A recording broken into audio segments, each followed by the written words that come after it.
आंब्याचा सीझन आला, त्याच्याबरोबर उष्णता पण आली. उष्णता बाहेर पण वाढते, शरीरामध्ये वाढते. मग आता ती शरीरातली उष्णता कमी कशी करायची आणि आंबे कसे एन्जॉय करायचे?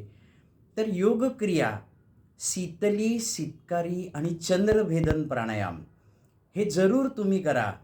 त्या तिन्ही क्रियांमुळे शरीरामधली उष्णता कमी व्हायला मदत होते आणि आपल्याला आंबे जास्तीत जास्ती चांगल्या प्रकारे एन्जॉय करता येतात. आपण जास्ती आंबे व्यवस्थित खाऊ शकतो. आपल्याला कुठलाही त्याचा त्रास होत नाही. त्यामुळे आंबे पण खा, खूप मजा करा आणि त्याच्याबरोबरच आपल्याला शीतली, सितकारी आणि चंद्रभेदन ह्या क्रिया पण करा. कशा करायच्या? माझ्या चॅनेलवरती मी व्हिडिओ टाकलेत. तुम्हाला हवं असेल तर मला कळवा. मी तुम्हाला त्याच्या लिंक ह्या व्हिडिओच्या कॉमेंटमध्ये देऊ शकतो किंवा माझा चॅनेल बघा आणि ह्या तिन्ही क्रिया समजून घ्या. आंबे खा, मजा करा, एन्जॉय करा.